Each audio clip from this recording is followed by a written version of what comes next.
நாளை மறுதினம் புதிய தமிழகம் கட்சியினுடைய வேட்பாளர் பட்டியல் அறிவிக்க இருக்கிறோம். கடந்த 2 தினங்களாக கோவையில் புதிய தமிழகம் கட்சியினுடைய வேட்பாளர் தேர்வு செய்ய நேர்காணல் நடைபெற்றது. அதில் 60-70 தொகுதிகளை நாங்கள் இனம் கண்டிருக்கிறோம். குறிப்பாக தமிழ்நாட்டில் இருக்கக்கூடிய 234 தொகுதிகளில் 120க்கும் மேற்பட்ட தொகுதிகளில் நாங்கள் புதிய தமிழகம் கட்சி நல்ல முறையில் செயல்பட்டு கொண்டிருக்கிறது. இதில் 60-70 தொகுதிகளை நாங்கள் குறிவைத்து வெற்றி வாய்ப்பு இருக்கக்கூடிய தொகுதிகளில் போட்டியிடுவது, வேட்பாளர் நிறுத்துவது என்று முடிவு செய்திருக்கிறோம். அதிமுக கூட்டணியில் பாஜக உங்களுடைய செல்வாக்கை பயன்படுத்தாமல்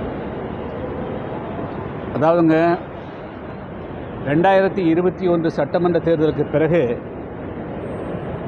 தமிழ்நாட்டில் எவ்வளவோ ஆட்சியாளர்களால் தவறுகள் நடைபெற்றது. குறிப்பாக இன்று வரையிலும் ஆட்சியக்கூடிய திமுக 525 வாக்குறுதிகளை கொடுத்து ஆட்சிக்கு வந்தது. அந்த வாக்குறுதிகளை நிறைவேற்ற தவறியதன் காரணமாகவும் அதற்கு மாறாக குறிப்பாக மின்சார கட்டணத்தை உயர்த்தியது, வீட்டு வரியை உயர்த்தியது, மதுக்கடைகளை மூடாது உள்ளிட்ட பல்வேறு விதமான நிகழ்வுகளை கண்டித்து புதிய தமிழகம் கட்சியின் சார்பாக பல போராட்டங்களை நடத்தியிருக்கிறோம். மின்கட்டண உயர்வை கண்டித்து புதிய தமிழகம் கட்சியின் சார்பாக அனைத்து மாவட்டங்களிலும் போராட்டத்தை அறிவித்து மதுரையிலிருந்து நான் விருதுநகர் நோக்கி செல்லுகின்ற பொழுது 10 வண்டிக்கு மேலே நான் போகிறேன், கூட எங்களுடைய தொண்டர்கள் 10 வண்டியில் வந்துட்டாங்க அப்படின்றதுக்காக என்னை திருமங்கலத்தை தடுத்து நிறுத்தி என்னை கைது செய்தார்கள். அதையெல்லாம் மீறி கூட நாங்கள் போராட்டம் நடத்திக்கிறோம். அதே போல் மாஞ்சோலை தேயிலத்தோட்ட தொழிலாளர்களுக்காக கடந்த 4 ஆண்டு காலமாக நாங்கள் போராட்டம் நடத்தி வருகிறோம். அதே போல் தமிழ்நாட்டில் பூரண மதுவிலக்கை அமல்படுத்தணும், இந்த டாஸ்மார்க்கில் நடைபெறக்கூடிய 1 லட்சம் கோடி ஊழல் குறித்து விசாரிக்க வேண்டும் என்று புதிய தமிழகம் கட்சியின் சார்பாக ஆளுநர் மாளிகை நோக்கி மிகப்பெரிய பேரணியை நடத்தினோம்.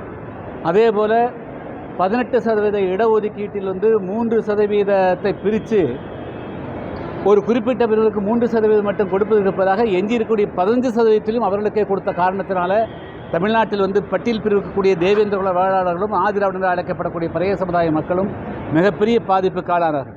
இதையெல்லாம் சரி செய்ய வலியுறுத்தி புதிய தமிழகம் கட்சியின் சார்பாக கடந்த 5 வருடங்களாக பல போராட்டங்களை நடத்தியிருக்கிறோம். அது மட்டுமின்றி சாதாரண மக்களுக்கு குடியிருப்புகள் வேண்டி, வீட்டுமனை வேண்டி, குடிநீர் பிரச்சனைக்காக, சாக்கடை பிரச்சனைக்காக போராடிக்கிறோம்.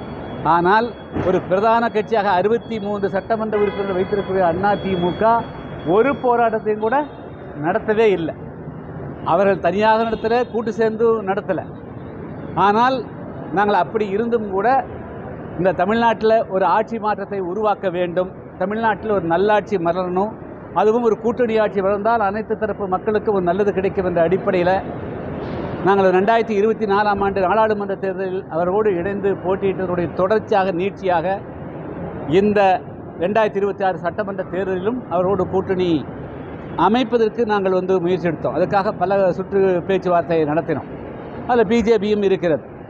ஆனால் அது மட்டுமல்ல, 2026 நாடாளுமன்ற தேர்தலில் தென் தமிழகத்தில் நாங்கள் போட்டியிட்டதில் அதிகமான வாக்குகள் தென்காசி நாடாளுமன்றத்தில் நான் தான் வாங்கிக்கிறேன். ஆனால் அதிமுக போட்டியிட்ட திருநெல்வேலியில் அவர்கள் 6% கூட ஓட்டு வாங்கலை. கன்னியாகுமரியில் வெறும் 40,000 ஓட்டு, தூத்துக்குடியில் 8% ஓட்டு, தென் தமிழகத்தில் அவர்கள் போட்டியிட்ட 9லையும் டெபாசிட் போயிடுச்சு. இதுதான் அதிமுகவினுடைய இன்றைய தென் தமிழகத்தினுடைய நிலைமை. ஏறக்குறைய 50-60 தொகுதியில் அவங்க டெபாசிட் கூட பெற முடியாத அளவுக்கு அவர்கள் பலகீனமாக இருக்கிறார்கள். இருந்தாலும் கூட ஒட்டுமொத்த மக்களுடைய நலன் கருதி நம்ம அவங்களோடு சேர்ந்து இணைந்து புதிய தமிழகம் கட்சி தான் தென் தமிழகத்தில் ஏறக்குறைய 50-60 தொகுதிகளை மிக வலுவாக இருக்கிறது.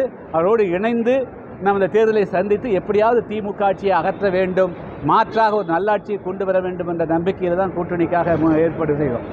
ஆனால் அவர்கள் புதிய தமிழகம் கட்சிக்கு உண்டான உரிய மதிப்பை, மரியாதையை, கௌரவத்தை அளிப்பதற்கு தயாராக இல்லை.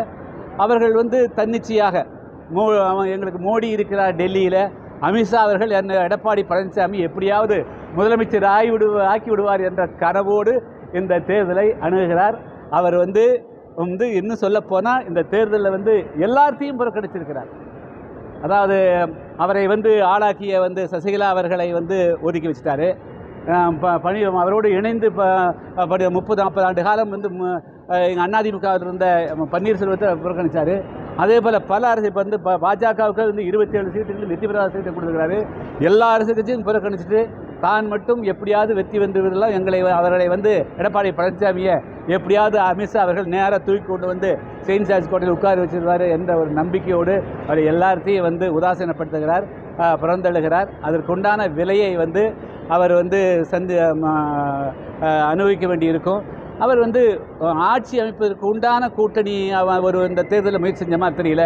எப்படியாவது தங்களை சேர்ந்தவர் தங்களை சுற்றி இருக்கக்கூடிய ஒரு 40-45 பேர் வெற்றி பெற்றால் போதும் என்ற உணர்வோடு தான் வந்து அவர் அணுகினுடைய விளைவு தான் இப்பொழுது நடந்திருக்கக்கூடியது. புதிய தமிழகத்தோட அடுத்த கட்ட நடவடிக்கை என்னவா இருக்கும்? தற்போது பாமகவோட ராமதாஸ் சசிகலா கூட்டணி சேர்ந்திருக்காங்க. அவர் கூட பயணிக்கக்கூடிய வாய்ப்பு, விஜய் அவங்க கூட பயணிக்கக்கூடிய வாய்ப்பு இல்லை. அதாவது நாங்கள் வந்து எங்களுடைய புதிய தமிழ் கட்சியினுடைய மாநில நிர்வாகிகள் மாவட்ட நிர்வாகிகளுடைய ஆலோசனை கூட்டம் கடந்த 21ஆம் தேதி மதுரையில் நடைபெற்றது. அதுக்கு பிறகு 25ஆம் தேதி 26ஆம் தேதி நேற்றெல்லாம் கோயம்புத்தூர் நடைபெற்றது.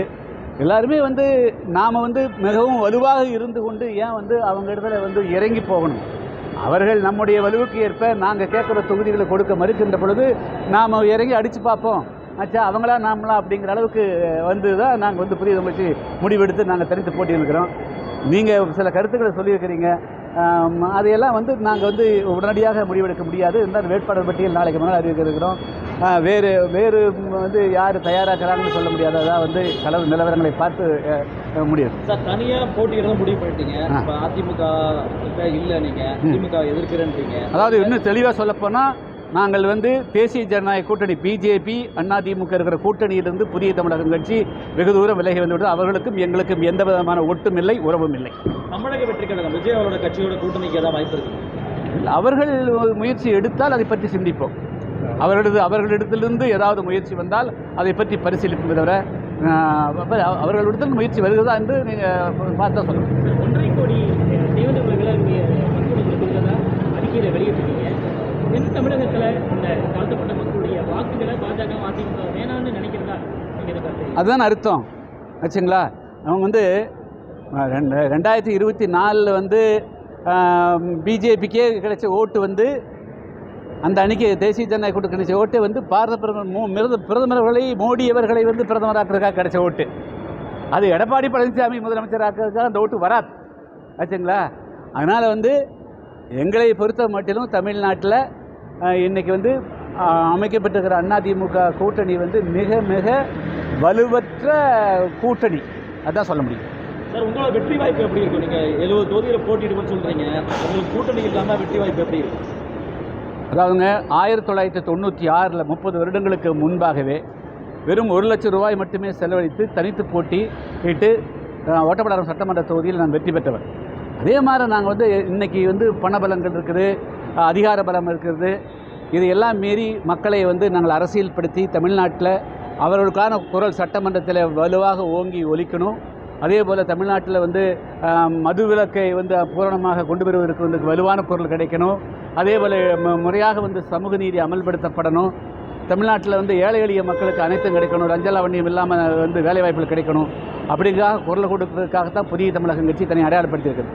எனவே நாங்கள் வந்து நல்ல தொகுதிகளை ஒரு 10லிருந்து 12 தொகுதிகளை வந்து நாங்கள் குறிவிச்சுக்கிறோம். அந்த தொகுதிகளில் தனித்தே வெற்றி பெறுவதற்கு உண்டான எல்லா சூழலும் இருக்கிறது. மக்கள் வந்து எங்களை ஆதரிப்பார்கள். இல்லை, நாங்கள் அதை பற்றி இன்னும் முடிவு பண்ணலைங்க. நாளை வந்து புதிய தமிழகம் கட்சி உயர்மட்ட குழு கூடுகிறது. கடந்த காலங்களில் புதிய தமிழகம் கட்சி வெற்றி பெற்றது எல்லாம் ஓகே. ஆனால் தற்போதைய காலங்களில் அதாவது கரெக்டாக எந்த ஒரு மக்கள் சார்ந்த எந்த ஒரு போராட்டமோ ஆர்ப்பாட்டமோ கடந்த 10 ஆண்டுகளில் பண்ணாத நிலையில் எப்படி வந்து வெற்றி வாய்ப்பு சாத்தியப்படுது? யாருக்கு?